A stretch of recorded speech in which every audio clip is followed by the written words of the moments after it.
Hi friends, welcome to Swathi spices.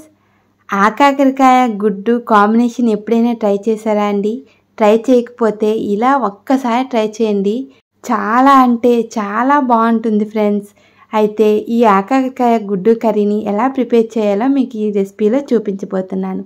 నేను శుభ్రంగా కడిగి పెట్టుకున్న ఒక హాఫ్ కేజీ వరకు ఆకాకరకాయలను తీసుకొని ఈ విధంగా ముక్కలుగా కట్ చేసుకొని పక్కన పెట్టుకోండి. అలానే ఈ కర్రీ కోసం ఒక 4 గుడ్లను ఉడకబెట్టుకొని పొట్టు తీసేసి పక్కన పెట్టుకోవాలి. ఈ గుడ్లకు చుట్టూ వైపులు కూడా ఇలా ఘాట్లు పెట్టుకొని అన్ని గుడ్లకు ఘాట్లు పెట్టుకొని పక్కన పెట్టుకోండి. చూడండి, గుడ్లు ఘాట్లు పెట్టుకుంటే లోపలికి జ్యూసీ అనేది బాగా వెళ్ళి చాలా బాగా ఉడుకుతాయండి. ఈ కర్రీ కోసం పక్కనే స్టవ్ పైన ఒక ప్యాన్ పెట్టుకొని 2 నుంచి 3 టేబుల్ స్పూన్ల వరకు ఆయిల్ వేసుకొని 1/2 టీ స్పూన్ వరకు పసుపుని యాడ్ చేసుకోండి. ఇందులోకి ముందుగా ఉడికించి పెట్టుకున్న గుడ్లను కూడా వేసుకొని గోల్డెన్ కలర్లో వచ్చే వరకు వేయించుకోవాలండి. గుడ్లు మంచిగా వేయించుకుంటే మంచి టేస్ట్ అనేది వస్తుంది. ఇలా గుడ్లు గోల్డెన్ కలర్లో వచ్చాక ఒక ప్లేట్లోకి తీసి పక్కన పెట్టుకోవాలి. ఇంతలోకే ఈ కర్రీ కోసం అదే ప్యాన్లో ఒక పెద్ద సైజు ఆనియన్ని పొడవుగా ముక్కలుగా కట్ చేసుకొని గోల్డెన్ కలర్లో వచ్చే వరకు వేయించుకోండి. ఇంతలోకే 2 పచ్చిమిరపకాయలను చీల్చి ముక్కలుగా వేసుకొని అలా వేయించుకోవాలి. 1 టీ స్పూన్ వరకు అల్లం వెల్లుల్లి పేస్ట్ని యాడ్ చేసి పచ్చివాసన పోయే వరకు వేయించుకోవాలండి. ఇలా కలుపుకుంటూ మొత్తాన్ని మిక్స్ చేసుకొని ముందుగా శుభ్రం చేసి పెట్టుకున్న ఆకాకరకాయ ముక్కల్ని వేసుకొని మొత్తాన్ని బాగా కలుపుకోండి. ఈ ఆకాకరకాయ ముక్కలను వేగేటప్పుడు చాలా మంచి వాసన వస్తుందండి. ఆ స్మెల్కే మనకి నోరు అనేది ఊరిపోతుంది, అంత టేస్టీగా ఉంటుంది.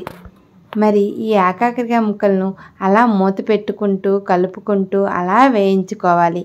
లేకపోతే అడుగు పట్టేస్తుంది. అడుగు పట్టకుండా అలా వేయించుకోవాలండి. ఇంతలోనే మీడియం సైజు 3 టమాటా పళ్ళను మిక్సీ జార్లోకి మెత్తటి పేస్ట్లా చేసుకొని ఆ పేస్ట్ను కూడా అందులో యాడ్ చేసుకోండి.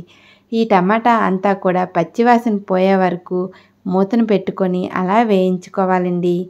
బాగా మిక్స్ చేసుకుంటూ ఈ ఆకాకరకాయ ముక్కల్ని ఎంత బాగా వేయితే కూరకి అంత రుచి వస్తుందండి.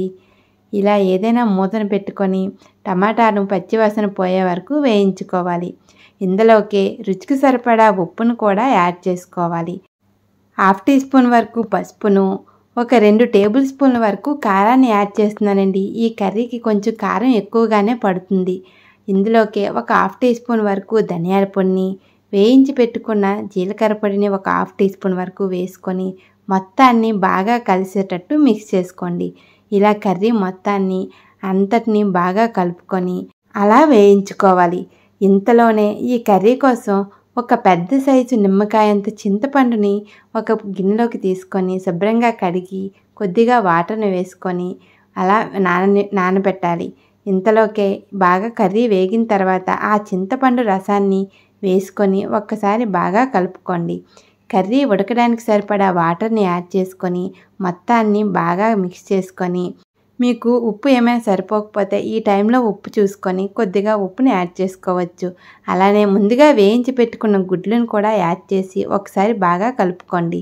ఇందులోకే కట్ చేసి పెట్టుకున్న కొత్తిమీరను కొద్దిగా యాడ్ చేసుకోవాలి. మీకు కొత్తిమీర అనేది ఆప్షనల్ అండి. కొత్తిమీర ఉంటే వేసుకొని లేకపోతే ఏదైనా మూతను పెట్టుకొని అలానే మీడియం ఫ్లేమ్లో ఒక 10 నిమిషాల పాటు కుక్ చేసుకున్నట్లయితే ఈ ఆకాకరకాయ గుడ్డు కాంబినేషన్ తింటే మళ్ళీ తినాలనిపిస్తుందండి.